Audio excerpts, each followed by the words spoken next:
యేసుక్రీస్తు వారు చాలామంది రేపు పుట్టారు అనుకుంటున్నారు. 25th యేసయ్య పుట్టిండు, కానీ 25th రోజు పుట్టాలి. యాక్చువల్గా ఆయన 2000 సంవత్సరాల క్రితం జన్మించాడు. ఆమెన్. సో కానీ ఏదో ఒక రోజు జరుపుకోవాలి కదా. చాలామంది సోషల్ మీడియాలో నేను చూస్తున్నా, యేసుక్రీస్తు 25th పుట్టినాడు అని ప్రూవ్ చేస్తే మీకు ₹1,00,000. నాకు అవన్నీ వద్దు, ఆయన పుట్టిండు అదే చాలు. హల్లెలూయా. నువ్వు నాకు 25th పుడితే ఏంది, 29th పుడితే ఏంది, ఆయన ఈ లోకంలో పుట్టాడు నా పాపాలను కడగడానికి, ఆయన రక్తాన్ని చిందించాడు. అది నాకు ఇంపార్టెంట్. ఆమేన్. సో మనము పనికిరాని వాటిపైన టైం వేస్ట్ చేసుకోవద్దు. ఆమేన్. సో ఈ రోజే పుట్టాడా నీకు అనవసరం. ఆ రోజుల్లో ఏదో ఒక అందరూ పెద్దలందరూ కలిసి ఈ తారీఖు నిర్ణయించుకున్నారు, ఆ రోజున క్రిస్మస్ జరుపుతున్నాం. సో యేసుక్రీస్తు వారు మరి జన్మించి ఉన్నాడు.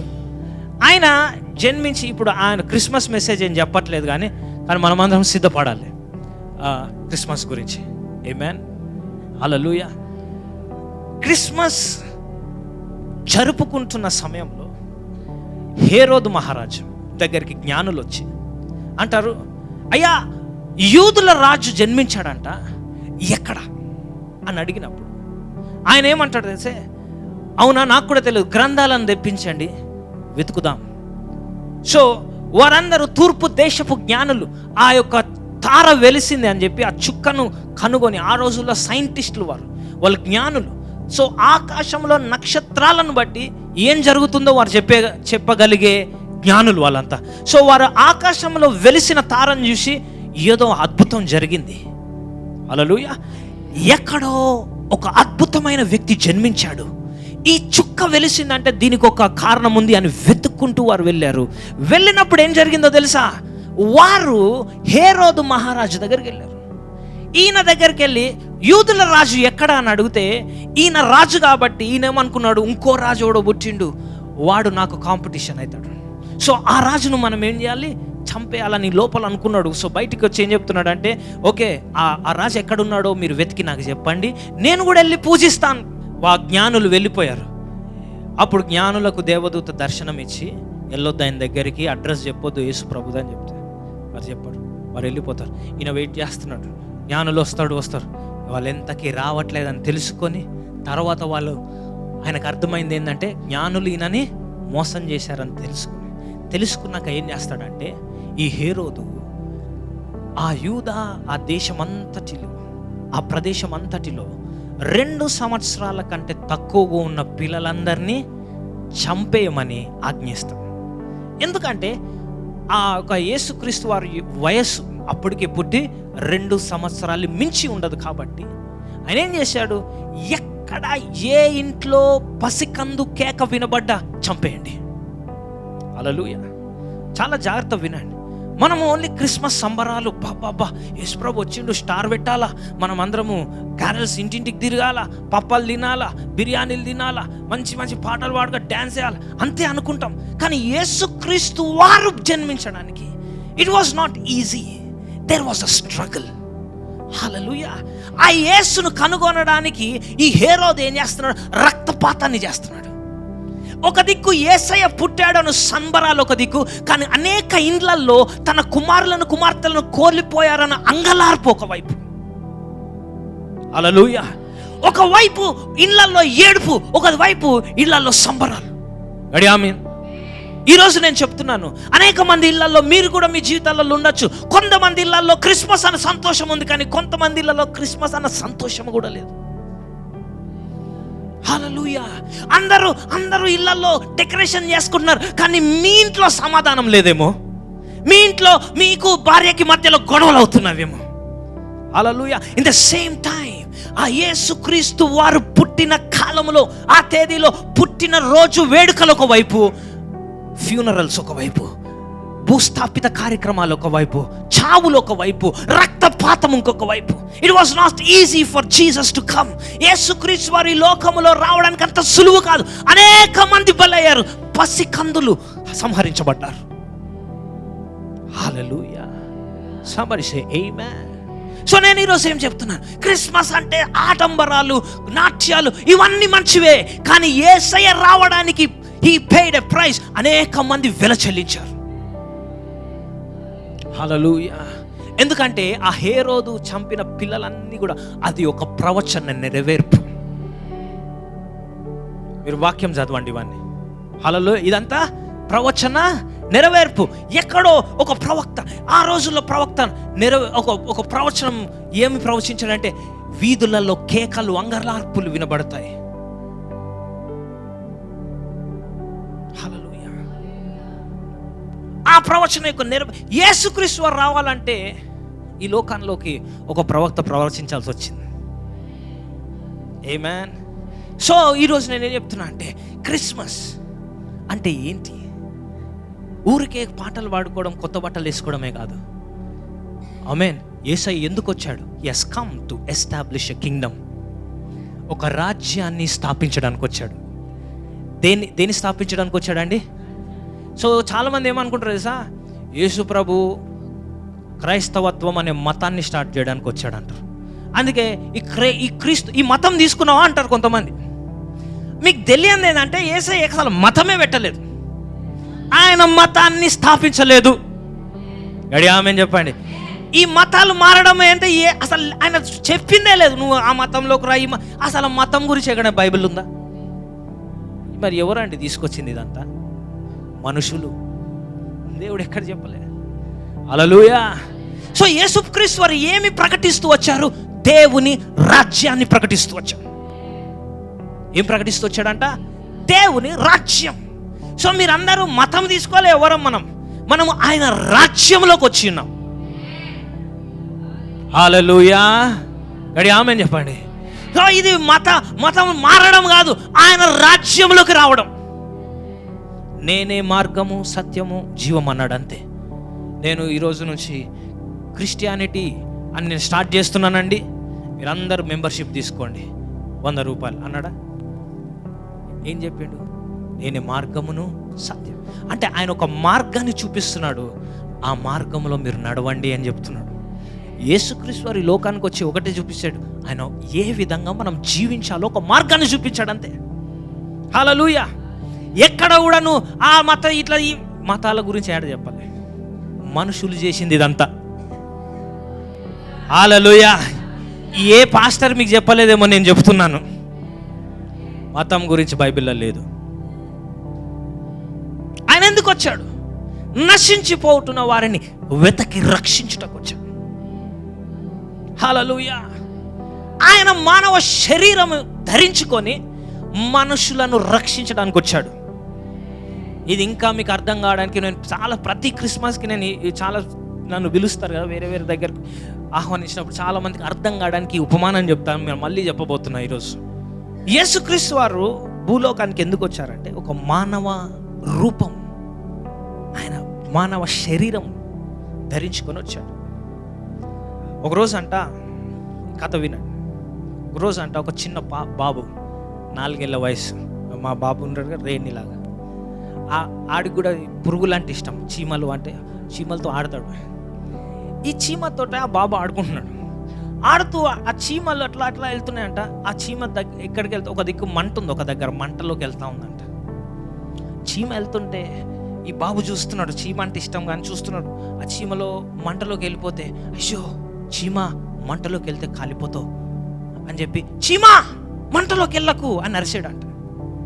ఆ చీమకి ఏం అర్థం కావట్లేదు, అయినా పోతు మంటలోకి. ఇదేంటి? చీమ చెవు దగ్గరికి వెళ్ళి, చీమ నువ్వు ఆ మంటలోకి వెళ్తే కాలిపోతావు, నువ్వు చనిపోతావు, నీకు వినపడతలేదా చీమకు అర్థమవుతుందా? ఇంకా అట్లనే పోతుంది. అరే దీన్ని ఎట్లాగైనా నేను రక్షించాలి అని చెప్పి చెయ్యి పెట్టి దాన్ని రక్షిద్దామని ఇలా పట్టుకున్నాడంట. చీమ ఇంకా భయపడిపోయి, కంగారు పడి ఇంకా ఫాస్ట్గా పరిగెడుతుంది మంటలోకి. ఏం చేయాలి అర్థం కాక పరిగెట్టుకుంటూ, డాడీ ఈ చీమని నేను రక్షించాలనుకుంటున్నాను, కానీ అది వినట్లేదు. చెప్పే కొద్దీ అది ఎక్కడికి వెళ్తుంది? మంటలోకి వెళ్తుంది. హల్లెలూయా. సో ఇప్పుడు ఆ చీమని కాపాడాలంటే నేనేం చేయాలి డాడీ అన్నాడు. అలా డాడీ అన్నాడంట, నువ్వు ఆ చీమని రక్షించాలంటే నీవే ఒక చీమగా మారి ఆ చీమతో మాట్లాడాలి. యేసుక్రీస్తు వారు కూడా అనేక సార్లు తన ప్రవక్తలను పంపించారు. మీరు నాశనం అయిపోతున్నారు, దేవుని వైపు మరలండి, మీ పాపం నుంచి మరలండి, మీ నీతి జీవితము జీవించారు. ప్రవక్తలు వినలేదు, ప్రవక్తలను పంపించారు, వినలేదు. అయినా కూడా మంటలోకి పోతున్నారు. ఎవరు? మనుషులు. అప్పుడు చివరికి వాళ్ళ డాడీతో మాట్లాడాడు యేసయ్య, డాడీ మీరు వినట్లేదు అంటే, మరి అలా వాళ్ళు వినాలంటే వాళ్ళ భాషలో వాళ్ళ విధముగా జీవించి చూపించాలి. అప్పుడు యేసుక్రీస్తు వారు నేను వెళ్తాను అని మానవ శరీరము ధరించుకొని కన్యక మరియ గర్భములో జన్మించి పరిశుద్ధాత్మ ద్వారా గర్భము ధరించి ఈ లోకంపైకి అడుగుపెట్టాడు. ఎందుకు? పాపులను రక్షించడానికి, మనలను రక్షించడానికి. ఇప్పుడు మానవ శరీరంలో వచ్చి చెప్తున్నాడు అనమాట, మనము ఈ విధంగా జీవించాలి. ఈ చీమకి ఎట్లా చెప్పాలి? అట్లాగా చీమ భాషలో చెప్పడానికి, మానవ భాషలో మనకు చెప్పడానికి నరరూపిగా యేసే మన మధ్యలోకి వచ్చాడు. సో ఇది మతం కాదు, ఇది ఒక మార్గం. మనుషులంతా ఒక మార్గంలో ఉన్నారు. ఏంది? నరకము, ఆ యొక్క మంటల వైపు పరిగెడుతున్నారు. అందుకని అనేక మంది హత్యలకు గురవుతున్నారు, అనేక మంది ఇదేంది సూసైడ్ చేసుకుంటున్నారు, ఆత్మహత్య చేసుకుంటున్నారు, డిప్రెషన్లో ఉన్నారు, స్ట్రెస్లో ఉన్నారు. ఇవన్నీ ఉండనవసరం లేదు. You have a better life. నీకు ఒక మంచి జీవితం ఉంది, అది నేను చూపించడానికి వచ్చానని చెప్తున్నాడు. అదే క్రిస్మస్. హల్లెలూయా. ఆయనను వెంబడించినట్లయితే ఈ లోకంలో ఉన్న ఒత్తిడిలను నువ్వు తప్పించుకొని నువ్వు దేవుని రాజ్యంలో నువ్వు నడవచ్చు. హల్లెలూయా. సంబడి సే హల్లెలూయా. క్రిస్మస్ను బట్టి దేవునికి వందనాలు తెలియజేయాలి. హల్లెలూయా. ఆ రోజు క్రిస్మస్ను బట్టే ఈ రోజు మనకు నిత్య జీవము మనకు కలిగి ఉన్నది. ఆ రోజు యేసయ్య మనిషి రూపంలో వచ్చి ఉన్నాడు కనుకనే ఈ రోజు మనము స్వతంత్రమైన జీవితాన్ని, పాపరహితమైన క్షమాపణ పొందిన జీవితాన్ని జీవిస్తున్నాం. హల్లెలూయా. యేసుక్రీస్తు వారు ఏం ప్రసంగిస్తూ వచ్చారంట? దేవుని రాజ్యం. ఎవరైనా వచ్చి నువ్వు ఎందుకు మతం చెప్తున్నావు? ఇది మతం కాదు. క్రైస్తవత్వము నీ అంతర్గత విషయం. మార్కు సువార్త 1:15 దేవుని రాజ్యము సమీపించి ఉన్నది, మారు మనసు పొంది సువార్తను నమ్ముడని చెప్పుచు గలిలయకు వచ్చి దేవుని సువార్తను ప్రకటించు గలిలయ వచ్చాను. మారు మనసు పొంది సువార్తను నమ్ముడి. Repent, the kingdom of God is near. Jesus has come to change the way we live. యేసుక్రీస్తు వారు ఎందుకు వచ్చారు తెలుసా? క్రైస్తవత్వం అనే మతంలో మెంబర్షిప్ పెంచడానికి రాలేదు, మన జీవన విధానాన్ని మార్చడానికి వచ్చారు. హల్లెలూయా. మనం జీవించే విధానము అంటే, మనం జీవించే విధానాలు ఎలా ఉంటాయంటే, ఎవడైనా నీకు తప్పు చేసిన అనుకో, వాని మీద కోపం పెట్టుకొని, వాని మీద కసి పెట్టుకొని ఏదో ఒక రోజు మనం చంపేయాలి. అదే జీవన విధానం. ఈ రోజు లేపుల్లో అదే కదా, పెద్ద పెద్ద గన్లు, పెద్ద పెద్ద కత్తులు, చంపుకోండ్రా, అదే చూస్తున్నామ్మా. అంటే అదే హీరోయిజం. కానీ యేసయ్య వేరే హీరోయిజాన్ని తీసుకొచ్చాడు. ఏంటో తెలుసా? నీ శత్రువుని ప్రేమించు, నిన్ను ఇబ్బంది పెట్టిన వాడిని ప్రేమించు, ఫర్గివ్, వాడిని క్షమించు. ఇదేం రాజ్యం అండి? ఇదండి యేసయ్య రాజ్యం. ఇది మతం కాదు, ఇది మార్గం. అంటే ఈ మార్గంలో ఏమంటే, నిన్ను ఎవడన్నా కొడితే ఇక్కడ కూడా కొట్టని చెప్పాలి. ఆమె చెప్తా. హల్లెలూయా. అంటే క్షమించుడి. ఇది యేసయ్య ప్రసంగిస్తూ దేవుని రాజ్యం గురించి చెప్తాడు. మారు మనస్సు పొంది సువార్తను, మారు మనసు గురించి ఈ ఉదయకాల సమయంలో చాలా అద్భుతమైన సందేశం చెప్పిన నేను. యూట్యూబ్లో కావాలనుకుంటే మీ మెయిల్ ఐడి ఇవ్వండి, పంపిస్తా. Amazing word called the power of unlearning అనే విషయం మీద నేను చెప్పాను. Power of unlearning, not learning, unlearning గురించి నేను చెప్పాను. మీకు కావాలంటే మీ యొక్క ఈమెయిల్ ఐడి పంపాను. సో క్రిస్టియానిటీ, క్రైస్తవత్వము బయటికి సంబంధించింది కాదు, అందుకే మారు మనసుకు సంబంధించింది. అంతరంగానికి సంబంధించింది, నీ జీవన విధానానికి సంబంధించింది. ఆమేన్. సో ఇట్స్ నాట్ మతం లేదు, నా జీవన విధానం మార్చు. అంటే ఏం మార్చుకున్నావు నువ్వు? మతం కాదు. ఓడైనా నీ మీద ద్వేషం పెడితే వాడిని ప్రేమించడం నేర్చుకున్నావు. హల్లెలూయా. ఎవరైనా నీకు హాని తలపెడితే వారి గురించి ప్రార్థించడం నేర్చుకున్నావు. నీ శత్రువునైనా నువ్వు ప్రేమించడం నేర్చుకున్నావు. అది క్రైస్తవత్వం. ఒక క్రైస్తవత్వం అంత పెద్ద సిలువ వేసుకొని, తెల్ల బట్టలు వేసుకొని, నూనె పట్టుకొని, పెద్ద బైబిల్ పట్టుకొని ఇట్లా అందరి ముందు ఇగో నేను క్రైస్తవుని బ్రదర్, అది కాదు చెప్పడం. నీ జీవన విధానం, నీ జీవన విధానం ఎలా జీవిస్తా, ఇన్సైడ్ అవుట్. క్రైస్తవత్వం అనేది చాలా వ్యక్తిగతమైనది. It is very personal. ఇది అందరికీ చెందింది కాదు, నీకు నీ దేవునికి మధ్యలో. It's very personal intimation. ఇది నీకు భర్తకి నీకు సంబంధం లేదు, నీకు నీ దేవునికి. హల్లెలూయా. మీ ఇంట్లో వాళ్ళందరూ, అది కాదు, నీకు నీ దేవునికి మధ్యలో అంతే. యేసయ్య నీకు మధ్యలో. ఇది క్రైస్తవత్వం అంటే నీకు నీ దేవునికి మధ్యలో సంబంధం అంతే. సో నువ్వు 10 మందికి అవసరం లేదు, నీ ఇంట్లో నీ గదిలో నువ్వు దేవునితో కనెక్ట్ కావచ్చు. యేసయ్య అని చెప్తే ఆయన ఉంటాడు, ఆయన పలుకుతాడు, నీ కార్యం చేస్తాడు. హల్లెలూయా, ప్రైజ్ ది లార్డ్. సో ఇది వ్యక్తిగతమైన జీవితం. క్రైస్తవత్వము వ్యక్తిగతమైన, ఇట్ ఈస్ నాట్ పర్సనల్. చాలా ఇది లోపల సంగతి. ఇది నా నమ్మిక వ్యవస్థ. నువ్వు నన్ను కొట్టొచ్చు, అయినా నా లోపల ఉన్న తీయలేవు, ఎందుకంటే ఇది నా వ్యక్తిగత సంబంధం. హల్లెలూయా, ప్రైజ్ ది లార్డ్. అరే నువ్వు అమ్మాయిని ప్రేమించొద్దురా, చంపేస్తా. నువ్వు కొట్టినా ఆ ప్రేమ పోతుందా లోపల నుంచి? దెబ్బలతో పోయేది కాదు, బలవంతంతో చేసేది కాదు ఇది. హల్లెలూయా, ప్రైజ్ ది లార్డ్. కొంతమంది అంటారు బలవంతపు మార్పిడులు చేస్తారు బ్రదర్, వీళ్ళు క్రైస్తవులు దొంగోళ్ళు అంటే. బలవంతంగా నేను మార్పిడి చేస్తే నువ్వు మారుతావా? ఉల్టా నన్ను కొట్టవా అంటే అది ఎంత అక్కడనే అర్థమవుతుంది ఎంత అజ్ఞానం. నువ్వు చదువుకున్నావు, నీకు బుద్ధి ఉంది, తెలివి ఉంది, నీకు ఎదిగినావు, అన్నీ తెలుసు. పిల్లలు అయితే చాక్లెట్ ఇచ్చి ఏదో మందు కలిపిరో సరే ఓకే. ఇంత పెద్దగా అయినోని నేను ఎట్లా బలవంతం చేస్తానా? మరి ఏంది మార్పిడి? ఎందుకు వస్తుంది మార్పు? ఎందుకు వస్తుంది మనుషుల్లో? ఇది అంతర్గతమైనది, అంతరంగమైనది, లోపల మార్పు. క్రైస్తవత్వం ఎక్కడ మార్పు? లోపల. అందుకనే ఈరోజు ఉదయం నేను చెప్పా, చర్చికి పోతున్నాను అని చెప్పడం కాదు. చర్చికి వచ్చి నువ్వు ఇక్కడ కూర్చొని నీ లోపల మార్పు లేదనుకో, సక్సెస్ఫుల్గా 2 గంటలు టైం వేస్ట్ చేసుకున్నావు నువ్వు. దానికి బదులు బిర్యానీ తిని ఛాయ్ తాగి ఇంటికి వెళ్ళు. ఇక్కడికి వచ్చినావు కూర్చున్నావు అంటే మార్పు ఉండాలి. చాలామంది వస్తారు, కూర్చుంటారు, చైర్ని గరం చేసిపోతారు. ఆ పనికి వస్తే అవసరం లేదు. అట్లా చాలామంది ఉన్నారు. అన్నారా 10 మందికి గరం చేయనట్టు చేస్తారు వచ్చి కూర్చొని. కానీ దేవుని వాక్యం ఏమంటుంది? రిపెంట్, మారు మనసు.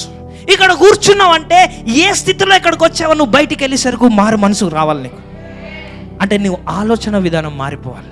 అంటే ఇంతకు ముందు ఒకలాగా ఇక్కడికి వచ్చావు, నువ్వు భయంలో కూర్చున్నావు, నీ పరిస్థితులు ఏమవుతుందో నీకు తెలియని భయం. అయ్యో నా ఆరోగ్య పరిస్థితి ఏమవుతుందో, ఏ మూమెంట్లో నాకు జీవితం ఏమైపోతుందో అన్న భయంతో నువ్వు ఇక్కడ కూర్చున్నావు. కానీ బయటికి వెళ్ళేసరికి నీలో ధైర్యం నింపబడి నువ్వు బయటికి వెళ్తావు. అది మారు మనసు. హల్లెలూయా. యేసుక్రీస్తు వారు ఎందుకు వచ్చారు? అందుకే మారు మనసు. చాలామంది అన్నా నేను మారిపోయినా అన్న, బాప్తిజం తీసుకుంటున్నాను, 2 నెలల తర్వాత మళ్ళీ బ్యాక్ నార్మల్, మళ్ళీ అదే పాత జీవితం. మారు మనసు అంటే ఏంటి? చాలాసార్లు కూడా చెప్పినా, మళ్ళీ చెప్తా. నువ్వు ఇక్కడ నుంచి ఒక మార్గంలో ప్రయాణిస్తున్నావు, సగం దూరం, ఇక్కడికి రాగానే నీకు తెలిసింది నువ్వు వెళ్ళేది తప్పుడు మార్గం. అయ్యా దేవా నేను తప్పు చేస్తున్నాను, అయ్యో నేను పాపిని. చాలామంది ఏడుస్తారు, చర్చిలో కూడా ఏడుస్తారు. మంచిదే, ఏడవండి. అయ్యో నేను తప్పి ఘోర పాపిని ప్రభువా, నన్ను క్షమించు నాయనా, నేను తప్పు చేస్తున్నావు. ఈ కంట్లోంచి ఒక బకెట్, ఇక్కడ నుంచి ఒక బకెట్ నీళ్ళన్నీ కారుస్తుంది. మంచిది, అంత వెరీ గుడ్. తర్వాత మళ్ళీ అదే దారిలో పోతుంటారు. అది మారు మనసా? మారు మనసు అంటే సింపుల్. ఏడిసినావు, అన్నీ చేసినావు, వెరీ గుడ్, 2 బకెట్లు నింపినావు, సూపర్, స్నానం కూడా వేసుకో, ఓకే. అక్కడ నుంచి నీ యొక్క మార్గము, దిశ మారాలి. అంటే నువ్వు ఈ మార్గంలో వెళ్ళటోనివి వెనక్కి తిరిగి మళ్ళీ రిటర్న్ వేరే మార్గంలో నువ్వు ప్రయాణించ, అది మారు మనసు, అదే మారు మనసు. చాలామంది నేను చెప్తున్నా కదా, నెక్స్ట్ వారం, వచ్చే ఆదివారం మళ్ళీ 2024లోకి మనం వెళ్ళిపోతున్నాం. అనేక మంది గత సంవత్సరంలో ఏ సమస్యలు ఉన్నావో ఇంకా అవే సమస్యలతో మీరు 2024లోకి వస్తున్నారు. ఇంతకుముందు ఈ సంవత్సరంలో ఏ సమస్యలు ఉన్నావో ఇంకా ఆ సమస్యలతో పోరాడుతున్నారు. జీవితంలో మార్పు లేదు. మీరు అనుకుంటున్నారు, అన్న నేను చర్చికి వచ్చినా కదా, నువ్వు ప్రేయర్ చేసినావు కదా, నేను ప్రేయర్ చేయొచ్చు, నువ్వు చర్చిలో కూర్చోవచ్చు, ఎక్కడైనా కూర్చోవచ్చు, నీ లోపల మార్పు లేకపోతే ఎవరేం చేయరు. నీ రాబోతున్న నూతన సంవత్సరం 2024 బాగుండాలి అంటే నీ లోపల నువ్వు మారితే నీ సంవత్సరం మారినట్టే. ఎవరో మారొచ్చారు, నీవు మారాలి. అడిగి ఆమెను చెప్దాం. Praise the Lord. మార్పు ఇక్కడ ఉంటే మార్పు బయట ఉంటుంది, ఇక్కడ మార్పు బయట కనిపిస్తుంది. సో 2024లో పోతాం, మారిపోవాలా, నేను మారిపోవాలా. మళ్ళా నెక్స్ట్ ఇయర్ ఈ డిసెంబర్ వచ్చేసరికి మళ్ళీ ఎట్లున్నారు బ్రదర్, అదే సమస్యలండి, అవే అప్పులు ఉన్నాయి, అవే బాధలు ఉన్నాయి, అవే రోగాలు ఉన్నాయి. మరి ఏం మారింది? ఏం మారలే. మళ్ళీ 25 వస్తుంది, ఏం మారదు. ఎందుకంటే 2009 నుంచి మీరు ఏం మారలేదు కాబట్టి కొత్తగా ఏం జరగదు. కొంతమంది 2024 ఏదో జరిగిపోతుంది, ఏదో మంచి జరిగిపోతుంది, 2+2+4 అబ్బాబ్బాబ్బా, ఓ సూపర్, ఇక మనం అన్నీ నాకే మంచి మంచి మంచి మంచి మంచి సంవత్సరం అంట బ్రదర్. మంచి సంవత్సరం అనేది ఎవరి దగ్గర ఉంటుంది? నా చేతిలో ఉంటుంది. నేను మారితే అది మంచి సంవత్సరం. నేను మారకుండా మళ్ళీ అదే జీవితం, అవే పాపాలు, అవే మాటలు, అవే బూతులు, అవే కొట్లాటలు, అవే దూషణ, అవే చీటింగ్, అవే మోసాలు, అవే వ్యసనాలు, అవే సిగరెట్లు, అవే మందు, అదే జీవితం, అదే వ్యభిచారం, అన్నీ చేస్తూ నా 2024 మారిపోవాలంత ఏం కాదు. అది విడిచేస్తే తప్ప మారు మనసు. ఇదే చెప్పడానికి వచ్చిండు యేసు ప్రభు. అందుకే రేపు క్రిస్మస్ క్రిస్మస్ ఇదే క్రిస్మస్. నీ లోపల మార్పు వస్తేనే క్రిస్మస్. హల్లెలూయా. కానీ మనం అదే జీవితం, కొద్దిసేపు మారుతాం, మళ్ళీ అక్కడికి వెళ్ళిపోతాం.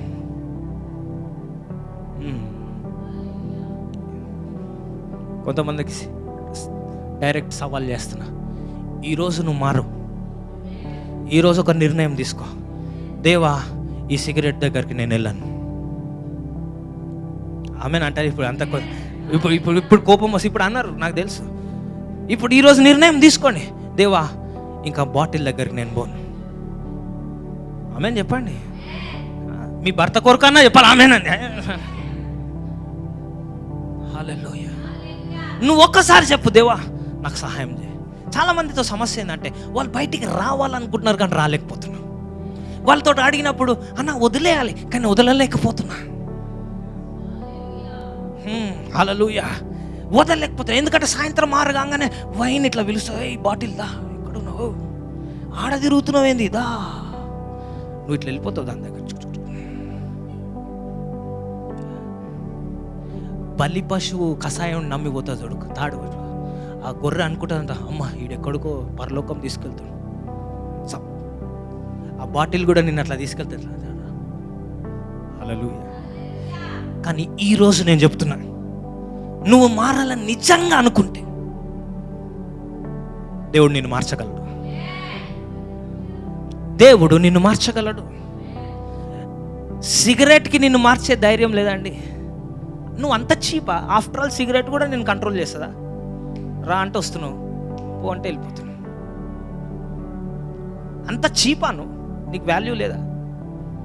ఆఫ్టర్ ఆల్ ఒక క్వార్టర్ బాటిల్ నేను నీ జీవితాన్ని ఇట్లా నడిపిస్తుందా? కమాన్, గుడ్లే. ఈరోజు సవాల్ చేయి, నన్ను ఏది నడిపించదు, దేవుడు నడిపిస్తాడు. ఆమేన్, ప్రైజ్ ది లార్డ్. నువ్వు మారాలనుకుంటే మారగలవు, నేను చెప్తే మారవు.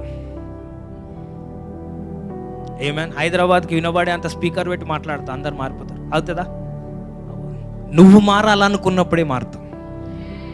చాలామంది ఏమనుకుంటారు అంటే చర్చ్కి రాగానే నేను అంత మారిపోవాలి. లేదు, నువ్వు అనుకోంది అది అవ్వదు. నువ్వు మారాలనుకో ఫస్ట్. చాలామంది యేసుప్రభు ఇట్లా హృదయాన్ని చించేసి ఇట్లా లోపల అడుగు పెడతాడు, ఇట్లా లోపల మొత్తం మార్చేస్తాడు. నీవు మారాలనుకుంటే తప్ప నువ్వు మారవు. ఆమేన్. మారు మనసు అంటే ఎవరు చేయాలి? మారు మనసు నువ్వు నిర్ణయించుకోవాలి.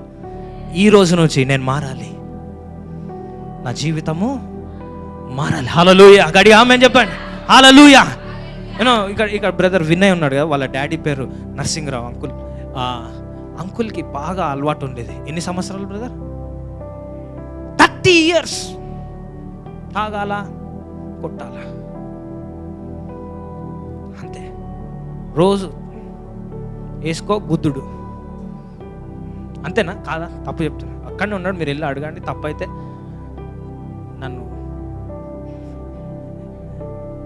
సోషల్ మీడియాలో చెప్పండి, ఫాల్స్ ప్రాఫిట్ అని. ఆయననే సాక్షి, ప్రత్యక్ష సాక్షి. సారీ, అంకుల్ ఫుల్ తాగి 30 సంవత్సరాల్లో ఒక రోజు ఒక చర్చ్కి వచ్చి అక్కడ లాస్ట్ కూర్చున్నాడు. ఏ పాస్టర్ వచ్చి చెప్పలేదు నువ్వు తాగు మానే అని, ఎవడు చెప్పలేదు. ఆడొచ్చి కూర్చున్నాడు, వెళ్ళిపోయాడు. ఆమెను అన్నాడు, వెళ్ళిపోయాడు. అంతేనా? ఇంటికి వెళ్ళినప్పటి నుంచి తాగాలంటే విరక్తి పుడుతుంది. హల్లెలూయా. తాగాలంటే విరక్తి పుడుతుంది. బాటిల్ చూస్తే వాంతి. ఆ రోజు నుంచి బ్రదర్, నేను కరెక్ట్ చెప్తున్నాను, నువ్వు చెప్ప, ఈ రోజు వరకు ఎన్ని సంవత్సరాలు అయింది?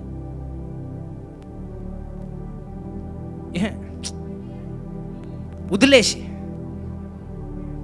20 సంవత్సరాలు అయిపోయింది. ఇప్పటి వరకు ఆ బాటిల్ దగ్గరికే పోలేదు, ఆ తాగుడు దగ్గరికే పోలేదు. సో వచ్చి నాకు చెప్పకు, అన్న ఇది నా నరాల్లో జీర్ణించిపోయింది మందు, నేను బయటికి రాలేను, అది మందు వాడితేనే షేక్ అవుతుంది, లేకపోతే నేను ఇట్లా షేక్ అవుతా, అన్ని బక్వాస్ మాట.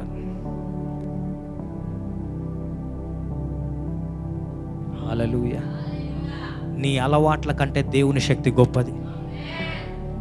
ఈరోజు ఇక్కడ కూర్చున్నారు, మీరు నా మాటలు వింటున్నారంటే మీరు ఉట్టిగా కూర్చోలే. ఈరోజు మీరు ఎక్కడైనా కూర్చోవచ్చు ఇప్పుడు, కానీ ఇక్కడ కూర్చున్నారంటే దేవుడు నిర్ణయించిండు. ఈరోజు ఈ పలానా తేదీ, చాలామంది షాపింగ్ చేస్తున్నారు బయట, కానీ మీరు ఇక్కడ కూర్చున్నారు అంటే దేవుడు నిర్ణయించాడు. ఈరోజు ఈ మాటలు వినాలని దేవుడు నిర్ణయించాడు. అంటే నా మాటలు నువ్వు వింటున్నట్లయితే దేవుడు నీతో మాట్లాడుతున్నాడు. ఏం చెప్తున్నాడంటే నీ మారు మనసు సమయం ఈ రోజు అని చెప్తున్నాడు. ఈ రాత్రి దేవుడు నీ జీవితాన్ని మార్చబోతున్నాడు, నీ అలవాట్లను తీసివేయబోతున్నాడు, నీ బంధకాలను విడిపించబోతున్నాడు. నీ యొక్క సిగరెట్ అలవాటు పోబోతుంది ఈ రోజున, నీ మందు కొట్టే అలవాటు పోబోతుంది ఈ రోజున. ఈ రోజు నీకు ఒక మార్పు కలగబోతుంది. 2024లో నూతన వ్యక్తిగా నువ్వు అడుగు పెట్టబోతున్నావు. ఇంతకాలముగా నిన్ను వెంబడించిన ఆ యొక్క దురలవాట్లు నిన్ను విడిచిపోబోతున్నాయి. నీ ఒక అవకాశం ఇస్తే యేసయ్య నీ జీవితాన్ని మార్చబోతున్నాడు. నీవు నమ్మినట్లయితే బిగ్గరగా ఆమేన్ అని చెప్తా. హల్లెలూయా, ప్రైజ్ ది లార్డ్.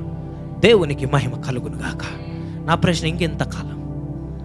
సమయం గతించిపోతుంది, సంవత్సరాలు గతించిపోతున్నాయి, జీవితాలు అయిపోతున్నాయి. కొంతమంది చివరి గడియలకు వచ్చేసారు. ఇంకా ఎంత కాలము అదే జీవితం జీవిస్తారు? కమాన్, ఈరోజు మీరు ఒక నిర్ణయం తీసుకోండి.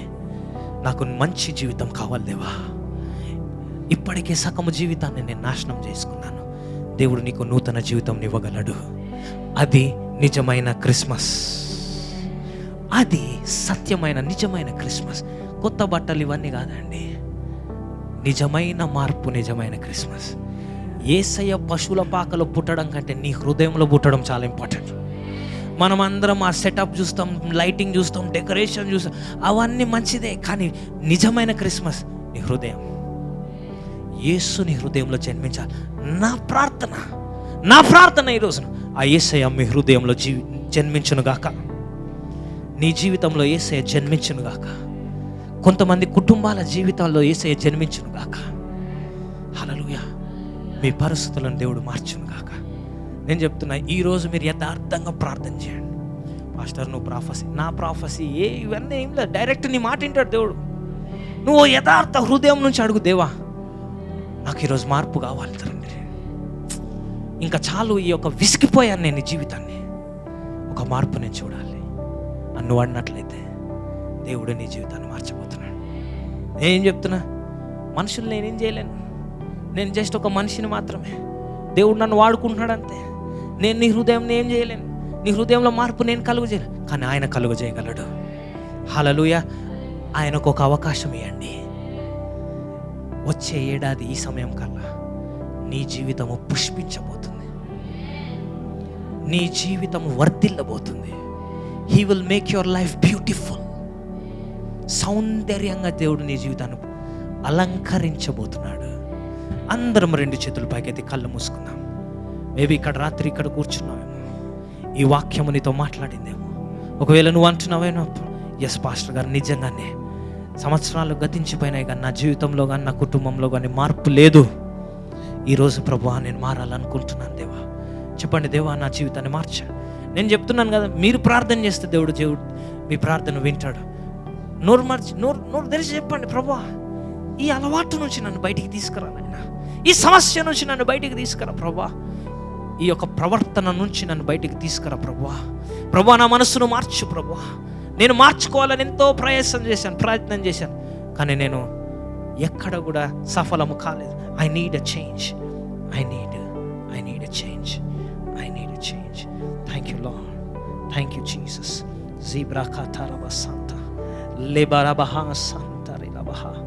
హల్లెలూయా, హల్లెలూయా. నువ్వు రేపొద్దున్న కొత్త బట్టలు వేసుకునే ముందు మొట్టమొదట నీ అంతరంగము నూతనపరచబడును గాక. చాలామంది బయట కొత్త బట్టలు, లోపల కుళ్ళిన జీవితం ఉంది. రేపొద్దున కల్లా నేను చెప్తున్నా కదా, లోపల బయట నూతనమైన జీవితం ఉండును గాక. Thank you lord.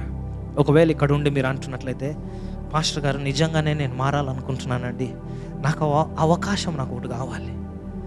అవును ఇప్పటికే నా జీవితం ఆల్మోస్ట్ ఆల్ కంప్లీట్ అయిపోతుంది, లేకపోతే నా జీవితం చాలా మట్టుకు నేను వృధా చేశాను, నాశనం చేసుకున్నాను నా జీవితాన్ని, అట్లీస్ట్ ఇప్పుడన్నా నా జీవితం సరి చేసుకోవాలనుకుంటున్నాను. కళ్ళు మూసుకోండి, ఎవరు అటు ఇటు చూడకండి. ఒకవేళ మీకు అట్లా అనిపిస్తుంది, దేవుడు మీతో మాట్లాడుతున్నట్టుగా అనిపిస్తుంది, ఎక్కడున్న వాళ్ళు అక్కడే లేచి నిలబడండి. నేను మీ గురించి ప్రార్థన చేయాలనుకుంటున్నాను.